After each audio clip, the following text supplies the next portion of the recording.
Hola, ¿cómo estás? Soy Jorge Alejandro, tu profesor de mecánica racional. En esta clase vamos a hacer un complemento de vibraciones mecánicas. Dijimos que íbamos a ir mechando complementos. Ahora que bueno que estamos en la última unidad formal de la materia, que es dinámica del rígido, ya hicimos un complemento sobre cinemática del cuerpo rígido. Y en esta oportunidad le toca a un ejercicio de vibraciones, mecánicas, sugerido por Sergio, un alumno mío del año pasado. Así que bueno, te invito a que podamos ver este ejercicio. Es un ejercicio de la guía de problemas del libro de Mecánica Vectorial para Ingenieros de Bill Johnson, de la octava edición. La octava edición, en el capítulo 19 de Vibraciones Mecánicas, lo vas a poder encontrar. Así que bueno, me pareció interesante para que los compañeros puedan tener noción de cómo resolverlo, para que puedan incorporar esta nueva herramienta. Y bueno, si te parece, arrancamos y espero que disfrutes de la clase.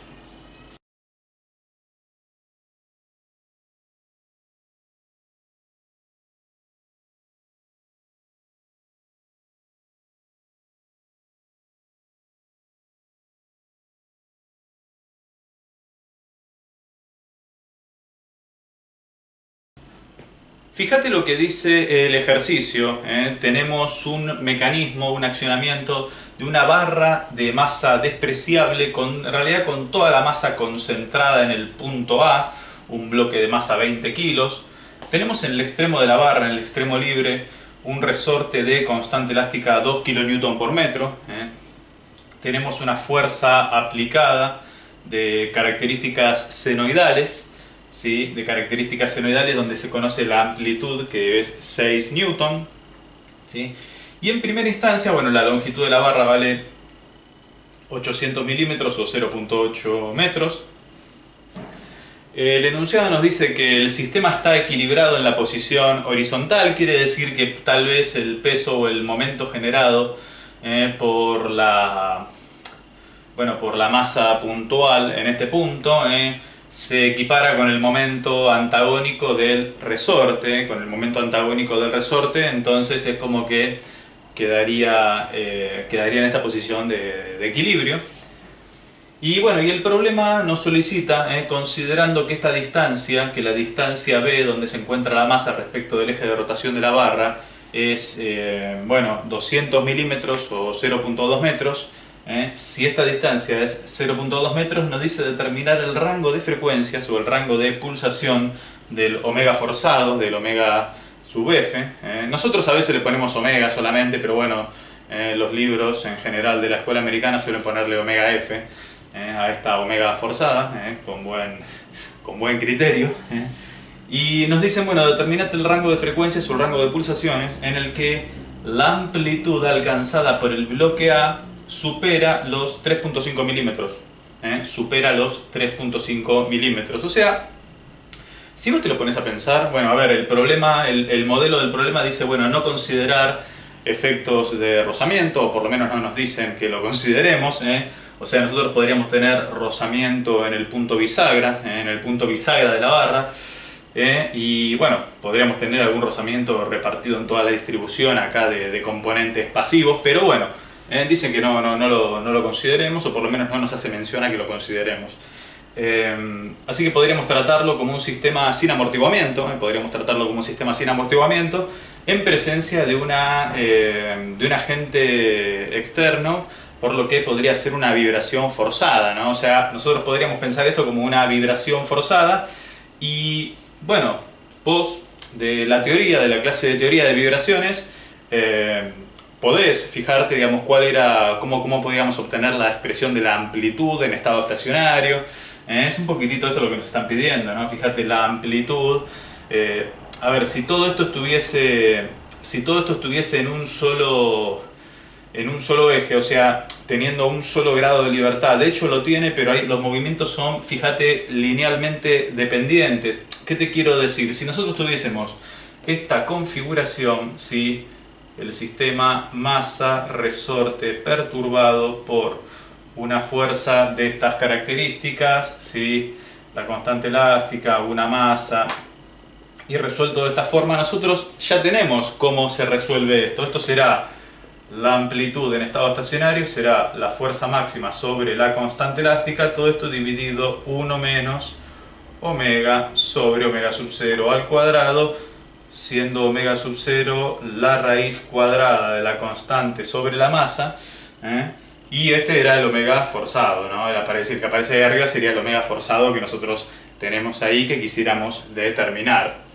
O sea, si nosotros tuviésemos esta configuración, nosotros aplicamos la fórmula y listo, ¿no? Vos le metés acá, bueno, el valor que, bueno, el 3.5 y sacará los dos valores de omega forzado. En definitiva, ese va a ser el objetivo final del ejercicio. Pasa que tenemos que pelear contra algunas anomalías. ¿Y cuáles son las anomalías que tenemos? En realidad es una, por lo pronto. Nosotros tenemos, fíjate, la fuerza aplicada en el extremo de la barra, en el extremo libre. Tenemos la fuerza antagónica del resorte, tratando de restituir el equilibrio, también en el extremo libre. Y tenemos la posible fuerza de inercia en la mitad de la barra. Va, ni siquiera en la mitad, en un punto intermedio entre el comienzo y el final. Entonces, va a ser correcto afirmar, ¿sí? Va a ser correcto afirmar que no vamos a tener el mismo movimiento en el extremo libre que en un punto medio de la barra, ¿sí? ¿Sí? No vamos a tener el mismo movimiento acá que acá. Entonces eso ya nos trae algunas dificultades. Nosotros tendríamos que llegar a un sistema, ¿sí? A un sistema de esta manera, ¿sí? A un sistema como el que hemos mostrado, ¿sí? Pensando si queremos referir todo, ¿sí? Referir todo a un único movimiento. Entonces podríamos pensar, hay dos alternativas. Podemos llevar el resorte al punto A con una constante elástica equivalente. Podemos llevar también la fuerza P al punto A con una expresión equivalente. O podríamos llevar la masa al punto C con una expresión de masa equivalente. En uno tenés que trasladar 2 y si llevas la masa tenés que trasladar 1. Así que por ahí sugiero llevar la masa al punto C. Entonces vas a tener el mismo valor de constante elástica. ¿Sí? Acá tendrías la fuerza P, en este caso, ¿sí? Senoidal, y tendrías una masa equivalente. Entonces, si vos tuvieras esta configuración, ya sabes cómo aplicar la fórmula, lo que hicimos antes. Será lo que hicimos antes, solamente que, bueno, para el omega sub 0 tendrás omega sub n, en algunos libros lo llaman omega sub n, la raíz de la constante elástica sobre la masa equivalente. Tendremos que ver cuánto vale la masa equivalente, ¿no? Porque la masa que nosotros tenemos es la de este punto, pero este punto no se va a mover igual que este. Entonces el cuidado que tenemos que tener es ese es el cuidado que tenemos que tener. Y a ver en qué podemos pensar, ¿sí? A ver en qué podemos pensar con esto. Bueno, podemos pensar en ver cómo están relacionados estos movimientos. Está claro que están relacionados porque, bueno, dependen de la rotación de una misma barra, ¿no? Entonces, podríamos decir, a ver, podríamos expresar una barra horizontal, una figura de análisis, no le vamos a poner tanto empeño como el gráfico de arriba. Vamos a pensar en una rotación, una pequeña rotación, ¿sí? Una rotación en torno a este punto. ¿Sí? En torno a este punto, entonces tendríamos al punto A en esta distancia, ¿sí? A esta distancia B, tendríamos al punto C, ¿sí? Punto A y punto C, y bueno, a ver, ¿cuál va a ser el criterio? ¿Sí? Nosotros vamos a tener acá un desplazamiento de C y acá vamos a tener un desplazamiento de A, ¿sí? Nosotros sabemos que desde este extremo B, que es el extremo fijo, hasta A hay una distancia B, y que del extremo B hasta C hay una distancia C. De algún modo podríamos aplicar una semejanza de triángulos, ¿no? Una semejanza de triángulos pensando en la relación que tienen estos movimientos, el movimiento de A versus el movimiento de C. ¿Sí? Si este ángulo, ¿sí? Si el ángulo logrado, el ángulo desarrollado es un ángulo θ, podríamos pensar que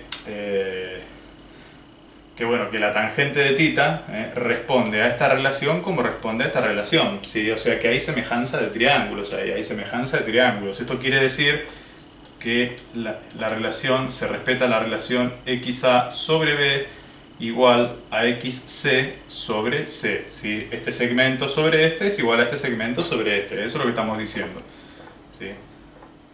O sea que de algún modo estamos vinculando, ¿sí?, el movimiento de C con el movimiento de A. Eso es lo que estamos diciendo. Vamos a tratar de pasarlo en limpio. A ver si podemos, ¿sí? Eso por un lado, ¿eh? O sea que ya sabemos que se relacionan, ¿sí?, xc sobre C y xa sobre B. Ahí está, se respeta esta relación. Hay que ver qué podemos sacar de bueno de todo esto, pero por ahora vale, ¿sí? Por ahora vale. Podríamos pensar bueno, en hacer, ya que todo el sistema está rotando respecto de B, podríamos pensar en un sistema como que estamos refiriendo la masa a este punto también, y estamos refiriendo la constante elástica a este punto, y estamos refiriendo la fuerza a este punto. Podríamos transformar la ecuación de suma de fuerzas en suma de momentos. En suma de momentos es un movimiento rígido plano, así que no hace falta considerar vectores, lo podés trabajar movimiento rígido plano y rotación pura, podés prescindir de los vectores, trabajar solamente con escalares, haciendo la suma de momentos respecto de B también, haciendo la suma de momentos respecto de B igual al momento de inercia respecto de B por la aceleración angular, que corresponderá a la derivada segunda de θ. O sea, podríamos pensarlo así y también estaría bien, ¿sí? ¿Y qué momentos tenemos? Vos acordate que el momento generado por el peso está compensado con el momento de la deformación estática del resorte, así que ese no lo consideraríamos. Pero bueno, tenemos momentos activos, tenemos el momento activo de la fuerza. A ver si nosotros vamos a tratar de hacer el mismo gráfico como para ver cómo vienen los momentos estos. Vamos a pensar a ver cómo vienen estos momentos. Si acá tenés el ángulo θ. A ver, fíjate, ¿sí? Si acá tenés una distancia C, obviamente que la posición de C estará en este punto, una vez que logre una rotación. Podríamos pensar que la fuerza, ¿sí?, si la fuerza siempre se mantiene vertical, el momento activo generado por la fuerza será F de t o P de t, ¿sí? Habíamos puesto, o el enunciado decía P, por la distancia, ¿sí?, por la distancia L, por el coseno del ángulo θ, ¿no? Porque siempre va a estar apuntando o tratando de llevarse al punto C y desarrollar momento. Pensando que la fuerza siempre va a estar en vertical, ¿sí? Ese como momento activo, ¿sí? Y como momento reactivo tenemos el momento del resorte. Podríamos pensarlo también como fuerza por distancia o fuerza normal por distancia. Si es fuerza normal por distancia, el producto vectorial es un producto algebraico.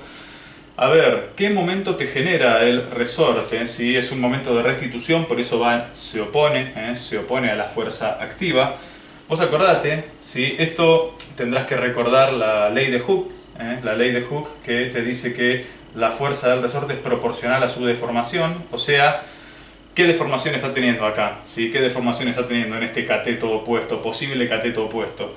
Y lo que se está comprimiendo ahí, que será, si esta distancia es C y esta altura será entonces, bueno, podríamos decir que es C por, esta distancia L, ¿sí? Acá era L, ¿sí? No sé por qué dije C, bueno, acá será L por el seno del ángulo θ, y eso es una fuerza, y ahora como esa fuerza la tenés que referir por distancia, bueno, tendrás que aplicar de vuelta, tendrás que multiplicarlo por L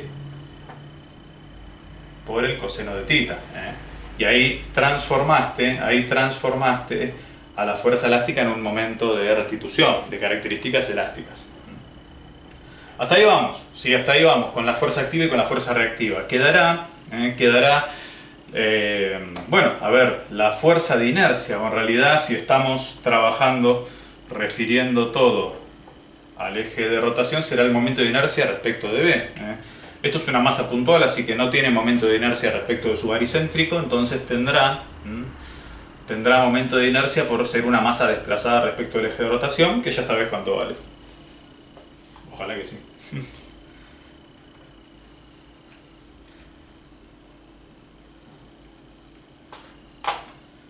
Este momento de inercia vale entonces, la masa por la distancia al cuadrado. La masa por la distancia al cuadrado, ¿sí? La distancia al eje de rotación al cuadrado por la aceleración angular. ¿Sí? Por la aceleración angular. Y ahora vos fijate, vamos a trabajar, ¿sí? Como esta fuerza en realidad va y viene, ¿sí? Como esto va y viene y no se va a desplazar mucho, podríamos pensar que estamos en un entorno de pequeñas oscilaciones, o sea que podemos linealizar esta ecuación, pensando que el seno de θ se confunde con la tangente de θ y se confunde con θ. Y el coseno de θ se confunde con 1. Esto sale de la aproximación del primer término de la serie de Taylor, ¿sí? ¿Te acordate? El seno del ángulo empezaba con una función lineal y el coseno del ángulo arrancaba en 1.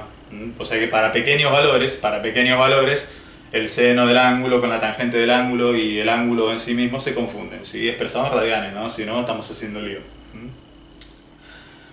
O sea que podemos decir, bueno, mira, esto vale 1. Alguno me podría decir, mira, si vos estás expresando, si vos reconoces que esto vale la longitud, esto tendría que ser tangente de θ en lugar de seno de θ, no importa, por eso aclaré que el seno y la tangente se confunden. Eso vale θ y esto valdrá 1. Y esto valdrá 1 de vuelta. Entonces, vos fijate cómo queda la expresión, la ecuación diferencial que describe la dinámica, te quedará la fuerza P por L menos la constante elástica por L al cuadrado igual a la masa por la distancia B al cuadrado. ¿Para qué dice lío acá? Ahí está. Sí, ahí dice masa por la distancia B al cuadrado por el θ doble punto. Y acá nos quedó la ecuación diferencial que describe la dinámica, ¿sí? Vamos a borrar un poquitito. Fíjate que bueno, ¿no? A ver, está expresado en función de θ, ¿sí? Está expresado en función de θ y bueno, vos lo tenés que expresar en función de x de c. Dijimos que íbamos a referir todo a este punto. Entonces, ¿cómo te queda esto? A ver, vos acordate que ángulo es arco sobre radio, ¿sí? O sea, para pequeños valores podemos decir, bueno, la recta y la curva, ¿sí? Se confunden, la cuerda y el arco se confunden. Entonces tendrías xc, tendrías el valor de θ y la distancia L. Podrías decir para pequeños valores, podríamos decir que x de c o que θ es igual a x de c sobre L, lo que dijimos acá. Si θ es igual a x de c sobre L, bueno, mirá, a ver, esta ecuación, ¿cómo nos quedará? Si vos podés derivar, ¿no? Obviamente θ segunda va a ser igual a x de c segunda sobre L. Todo esto llevado, tratando de referir este sistema al grado de libertad de la traslación del punto C, te va a quedar entonces que la fuerza P va a ser igual, ¿sí?, a m por p cuadrado sobre l cuadrado por x de c doble punto más, me voy a tener que borrar, la constante elástica por x de c, más la constante elástica por x de c, ¿sí? Y esta es la ecuación diferencial que define la dinámica, y vos fíjate que ya hemos referido todo al punto C, entonces esta será la expresión de la masa equivalente. Todo esto que hicimos lo hicimos para tratar de determinar la expresión de la masa equivalente, ¿sí? La masa equivalente. ¿Por qué? Porque ahora podemos pensar todo este juego de barras, ¿sí? Bueno, esta única barra, en realidad esta barra rígida, ¿sí? Con una masa en una posición y con un resorte en otra posición y con la fuerza podría estar en otra posición, pero bueno, tenemos la suerte de que justo cae donde está C. Entonces vos ya podés pensar, bueno, mira, yo ya no me fijo más en esto, ahora me fijo en esto, ¿sí? Ahora me fijo en este sistema, el sistema que nosotros conocemos, el sistema mecánico de un grado de libertad. Ya hemos encontrado la expresión equivalente, ¿sí? Tenemos la masa equivalente, tenemos la constante elástica, entonces este es un estudio que perfectamente dominamos. Bueno, espero que sí, ¿no? A esta altura. Pero bueno, por lo menos tenemos más idea que el otro. Y ahora con esta información, ahora ya sabiendo que es una vibración forzada, unidireccional, ya estamos trabajando sobre x de c, ya podés trabajar con las expresiones conocidas al respecto, ¿no? Las expresiones conocidas al respecto en torno a este punto. O sea, ya es un sistema traslacional. Eliminé la componente rotacional con una expresión de masa equivalente y ya está. Puedo trabajar como cualquier problema de vibraciones mecánicas que nos aparecía, la fuerza aplicada en una masa y el resorte, y bueno, con la ecuación diferencial y con la respuesta, con la característica de la respuesta forzada, como vos ya sabés, ¿sí? ¿Qué información tenemos de todo esto? Y fíjate, a ver, la masa equivalente, ¿cuánto vale? Y vale la masa en A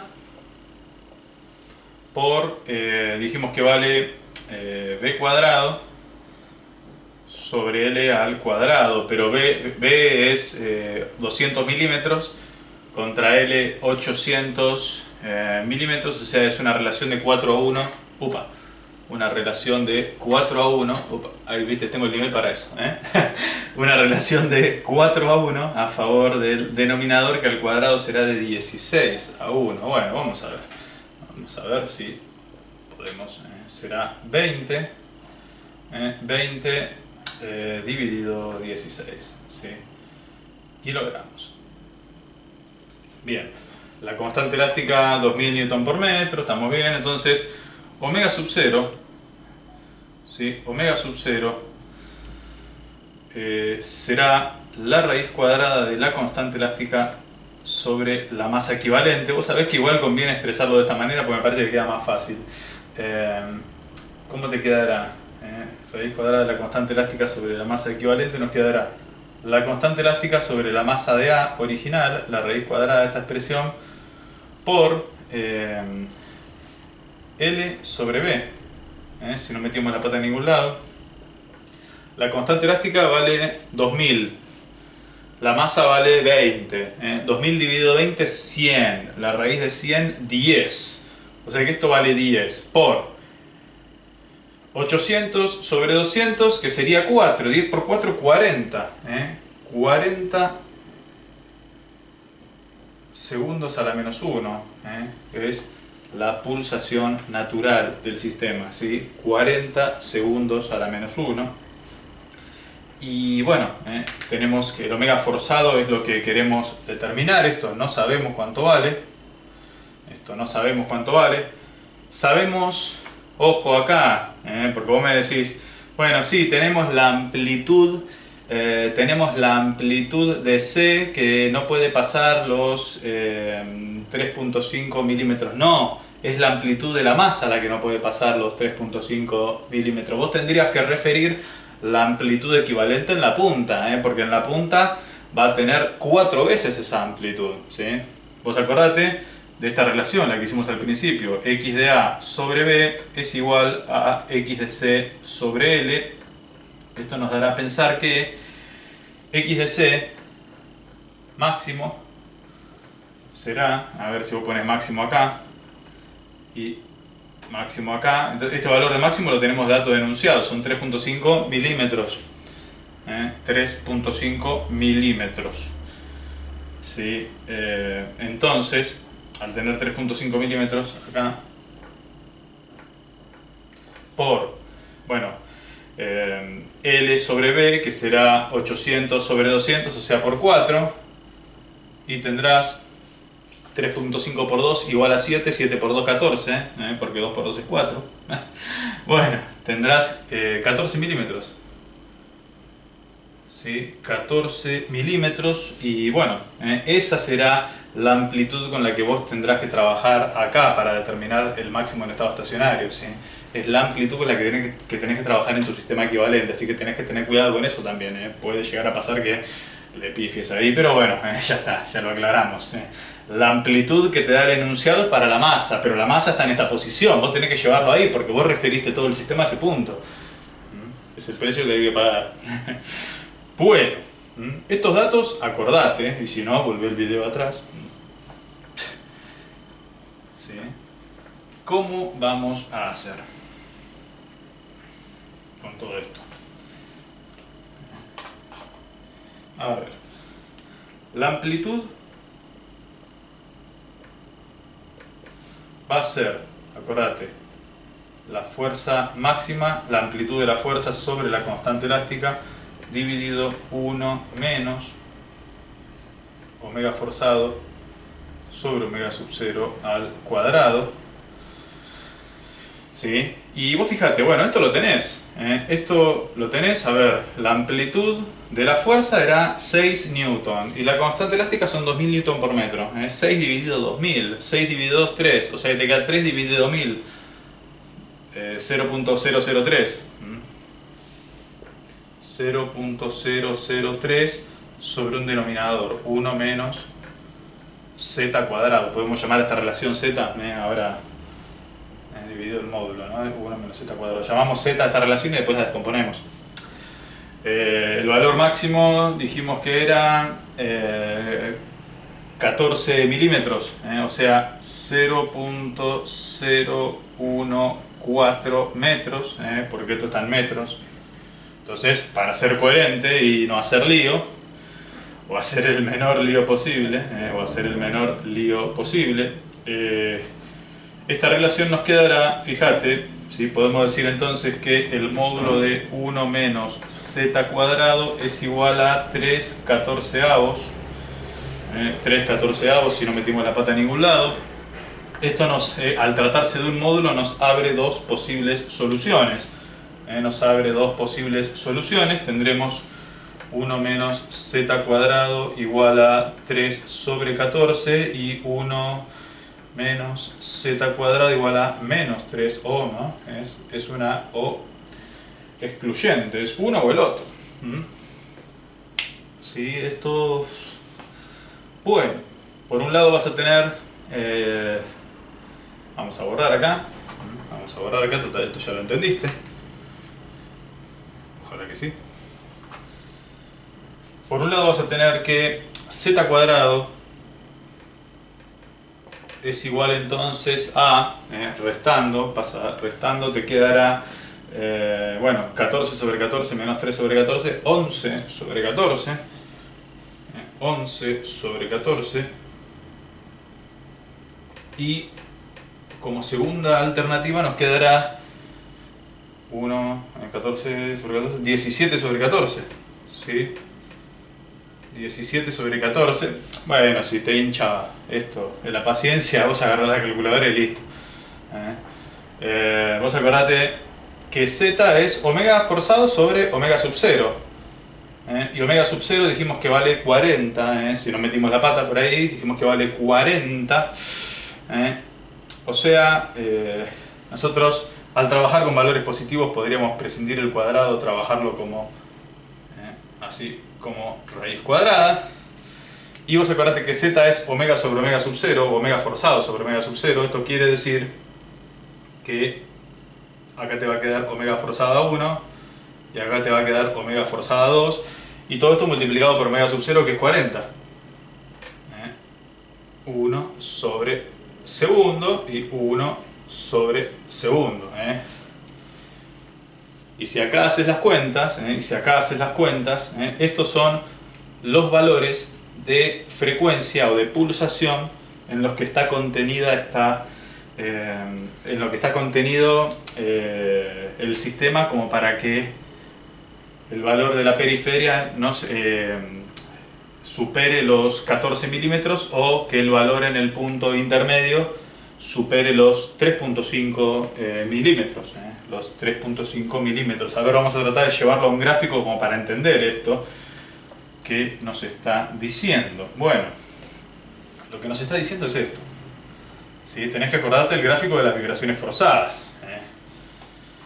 ¿Para qué otra cosa tiene el nivel arriba este tipo? Bueno, para esto. Vamos a ver cómo sale. Tratar de no hacer ningún blooper. Y si no, no te vas a enterar porque voy a editar el video. Así que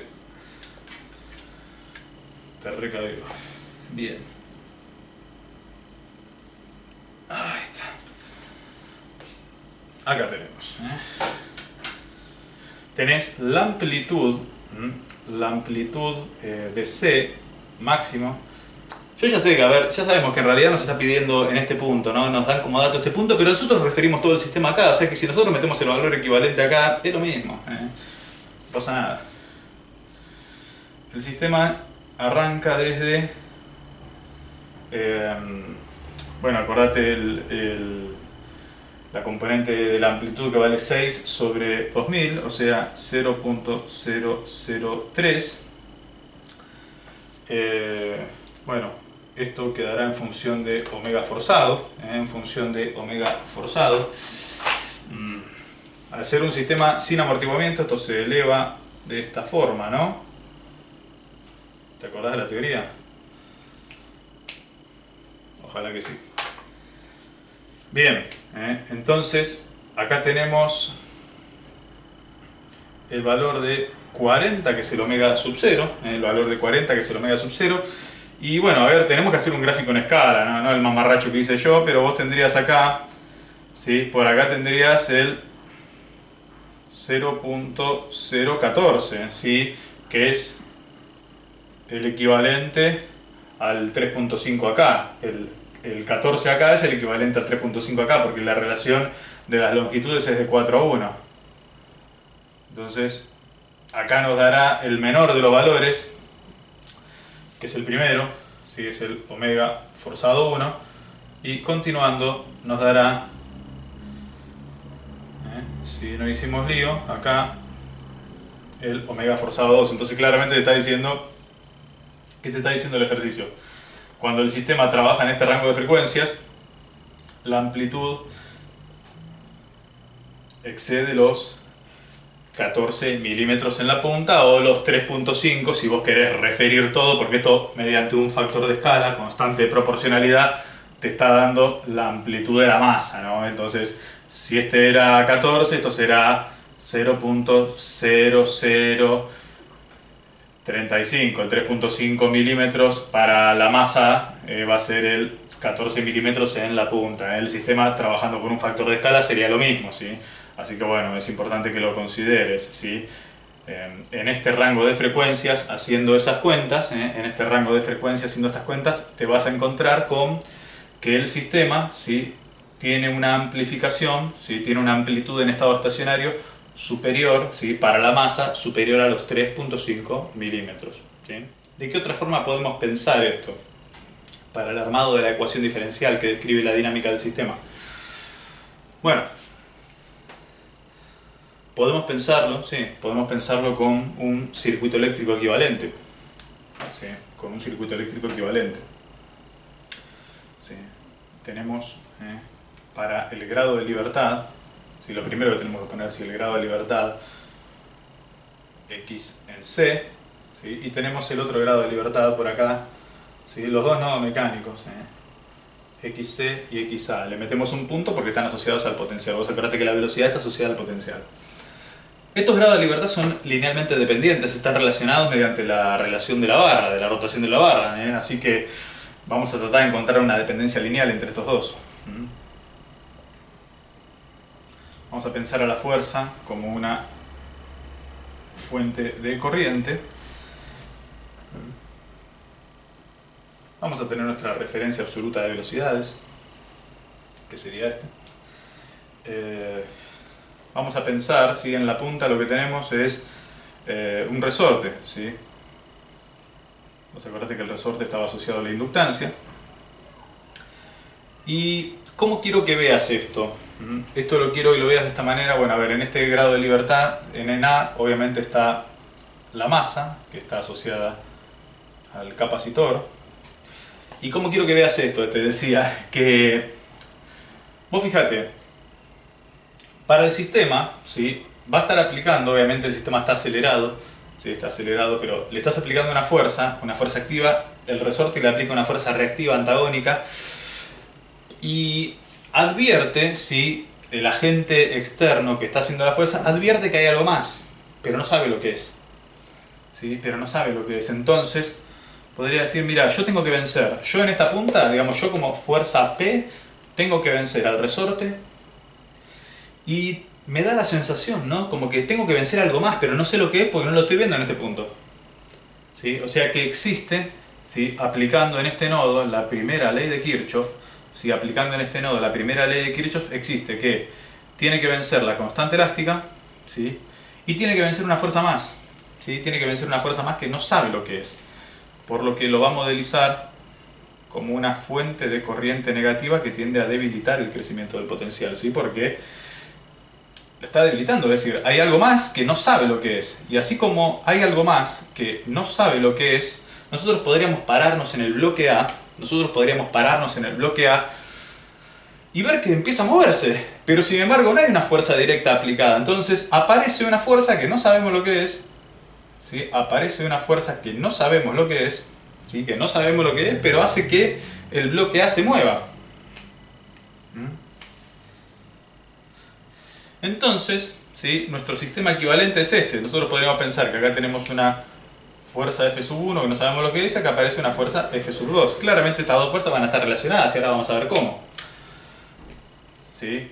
Nuestro circuito, o nuestro sistema equivalente, ¿cómo queda planteado? Mira, suma de corrientes, ¿sí? La corriente que ingresa es igual a la suma de las corrientes que salen, entonces podría decir, bueno, mira, la corriente que ingresa, que sería la fuente P, es igual a la corriente que sale. Al tratarse de un inductor, es la inversa de la inductancia, que es la constante elástica por la integral del potencial, que sería, bueno, en equivalente mecánico la posición, esto lo vimos en analogías eléctricas, ¿sí? Más una fuerza F1, ¿sí? Y desde el lado, ¿sí? Para el nodo mecánico 2 vas a tener que una fuerza F2 es la que se encarga de acelerar el sistema. Entonces será la masa, si querés ponerle masa de A, por la aceleración del punto A, ¿sí? O sea, por el XA segunda, si se quiere. Entonces, nosotros ya sabemos, por lo que vimos antes, que existe una dependencia lineal entre A y C. Entre A y C existe la relación de palanca o la semejanza de triángulos, ¿sí? O sea, tendríamos que XA sobre B es igual a XC sobre L, hasta ahí vamos, es una relación de interés, ¿sí? Y bueno, a ver cómo podríamos seguir expresando esto. Mirá, a ver, para la rotación nosotros acá dijimos, aparece, bueno, tenemos la fuerza P, tenemos la fuerza antagónica, aparece una fuerza más, ¿sí? Aparece una fuerza más que no sabemos lo que es, que lo modelizamos como una fuerza F1, ¿sí? Sin embargo, nos aparece acá una fuerza F2 que tampoco sabemos lo que es, pero de alguna manera tiende a representar lo que está sucediendo en la punta. ¿Y cómo se comunican esas dos fuerzas? ¿Cómo se comunican esas dos fuerzas? La fuerza que estoy advirtiendo acá como activa y la fuerza que estoy advirtiendo acá como reactiva. Acá advierto una fuerza F2 como activa y acá estoy advirtiendo una fuerza F1 como reactiva. ¿Sí? ¿Cómo se comunican esas dos fuerzas? ¿Cómo se da cuenta esta? ¿Sí? Esta claramente tiene que ver con esto y esto claramente tiene que ver con lo que está pasando en la punta. Se vinculan con la relación de momento constante, ¿sí? La relación fuerza por distancia constante, ¿sí? O sea, F sub 2 por B va a ser necesariamente igual a F sub 1 por L. Esa es la ecuación que te falta. F sub 2 por B va a ser necesariamente igual a F sub 1 por L. Y con esta información, con esta conversión, vos fíjate que nosotros podríamos expresar F sub 1 en función de F sub 2, ¿sí? Porque ya sabemos que es F sub 2 por B sobre L, podríamos decir, ¿no? Fíjate, es F sub 2 por B sobre L, ¿sí? Y recordando que F sub 2, ¿sí?, es igual a la masa de A por la aceleración de A, pero vos acordate, ¿sí?, esta relación entre XA y XC, vos fíjate que podés derivarla dos veces, y va a ser la relación entre las aceleraciones, porque hay dependencia lineal, son grados de libertad linealmente dependientes, ¿sí?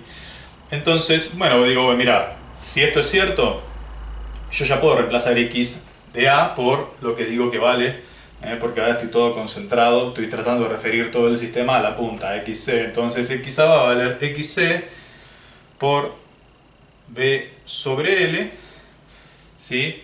Y claramente que, fíjate que la F sub 2 ya puedo reemplazarla por lo que digo que vale en la expresión de arriba. Si esto es cierto, ya puedo expresar a F sub 2 por lo que digo que vale, entonces fíjate cómo te va a quedar. Te va a quedar M sub 2 por B sobre L al cuadrado por XC doble punto, y hemos encontrado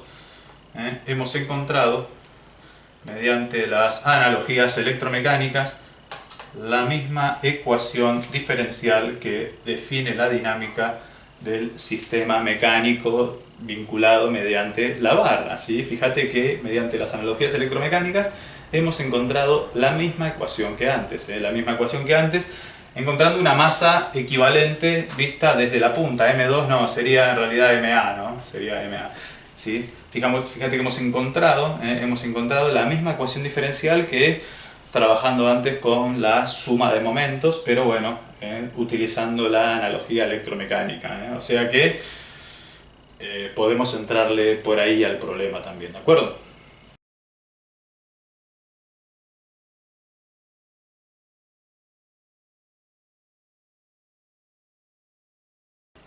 Bueno, fíjate, acá tenemos otro problema que tiene la misma raíz o la misma causa raíz si se quiere. Todos los datos son iguales, solo que en este problema, lo que no sabemos es la distancia b a la que tiene que estar la masa para lograr que la amplitud sobrepase los 3.5 milímetros, que la amplitud de la masa sobrepase los 3.5 milímetros. Pero lo que sí tenemos como dato es la pulsación de montaje. Esto ahora ya no lo tenemos como desconocido, ahora ya sabemos que vale 15 radianes sobre segundo. Entonces, fíjate, ahora tenemos el omega f, pero no tenemos la distancia de b. Y esto no es un capricho simplemente, tal vez sí, ¿no? Pero tiene su razón de ser.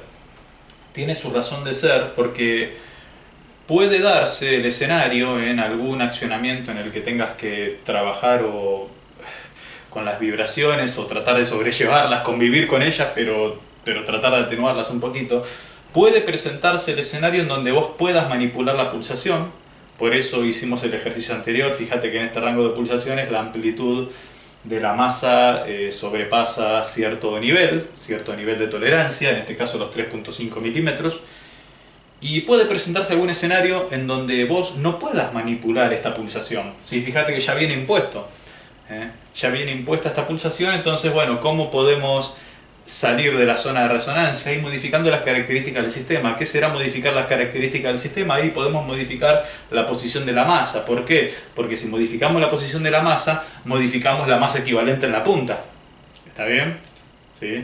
Entonces, ¿cuál es el propósito? En el primero de los problemas, ¿sí?, nosotros podíamos variar la pulsación, ¿sí?, y la masa equivalente estaba fijo.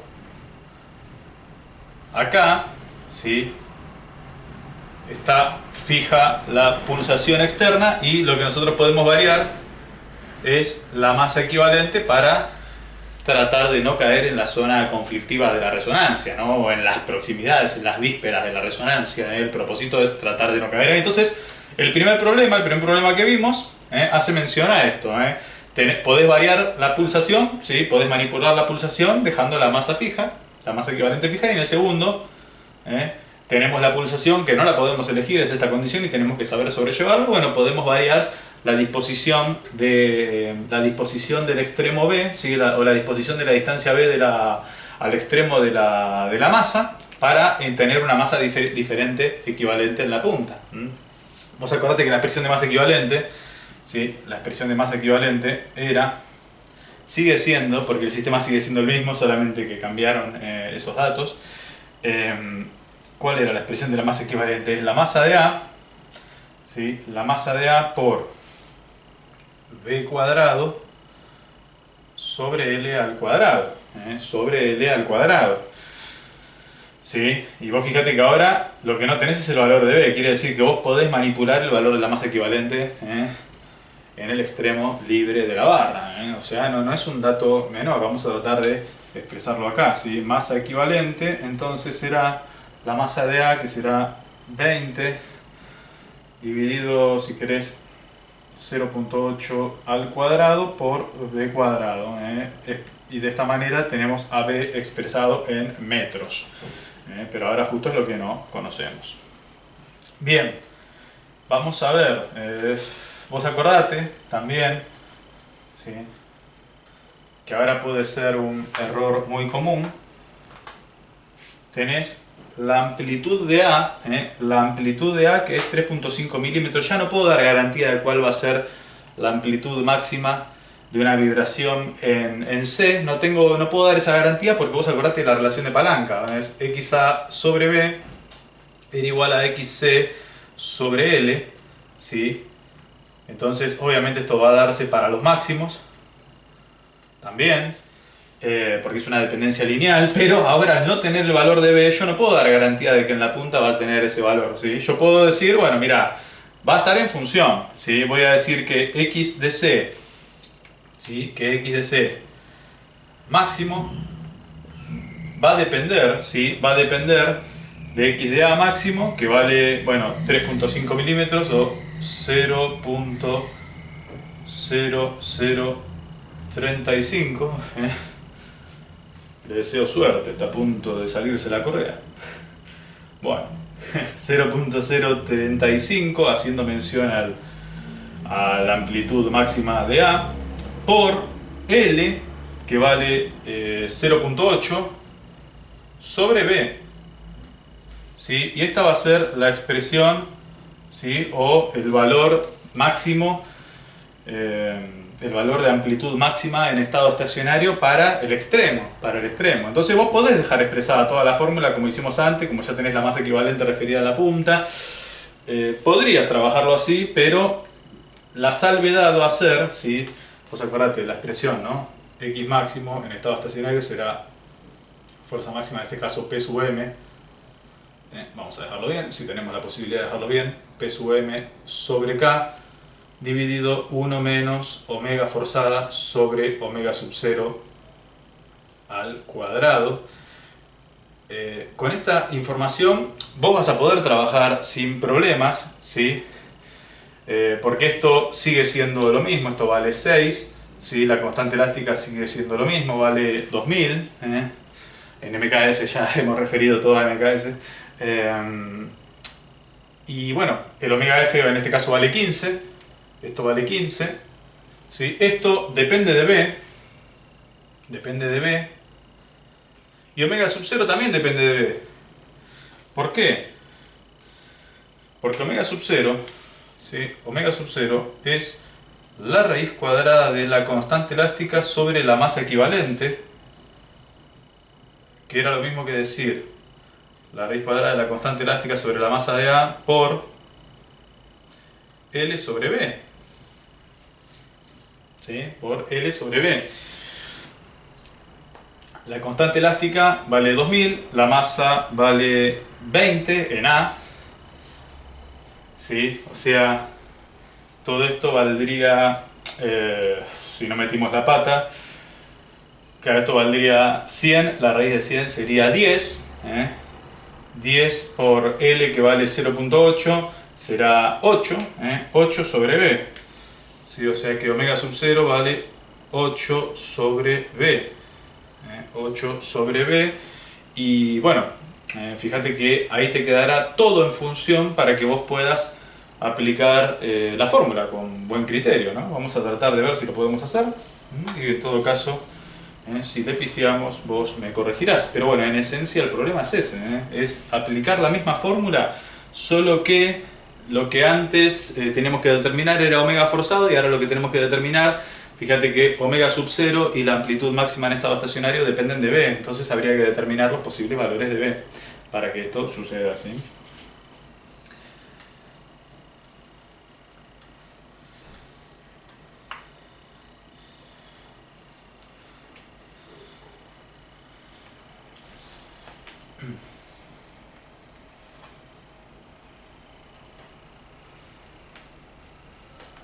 A ver, a ver, a ver.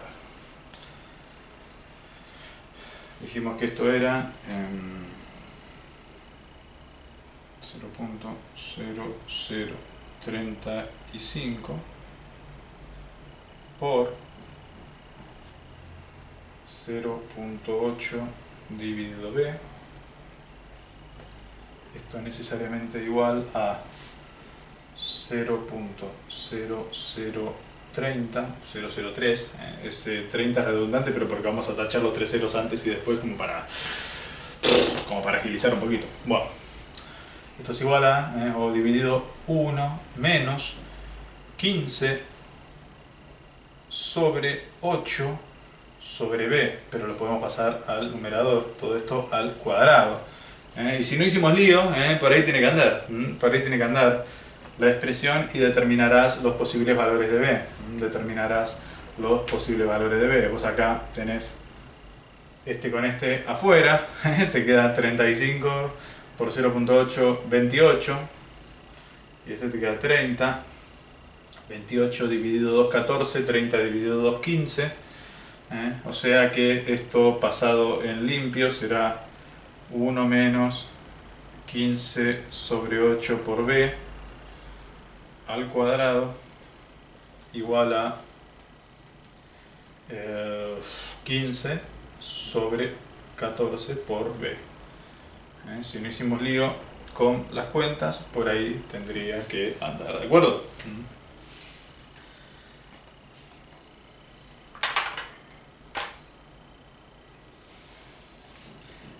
Con esto vos podés determinar sin inconvenientes los valores o el rango de valores de B en el cual tengas esta amplitud. O sea, ¿qué aprendimos en este problema?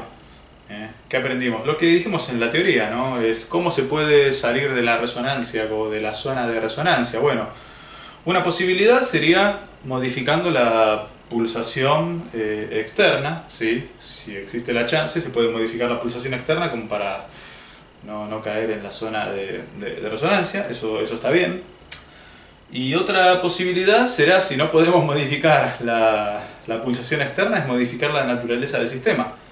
Fíjate que cambiando la disposición de la masa, pudimos modificar la masa equivalente en la punta, y si modificamos la masa equivalente en la punta, modificamos la pulsación natural. Modificamos la pulsación natural, entonces podemos alejar al sistema de la zona conflictiva con cualquiera de los dos métodos, ¿sí? Ya sea variando la pulsación externa o variando la naturaleza propia del sistema. Bien, esta ha sido una clase de complemento de vibraciones mecánicas. Espero que te haya gustado, que haya sido de utilidad y que haya aportado información valiosa. Y bueno, nos veremos en la próxima. Chao.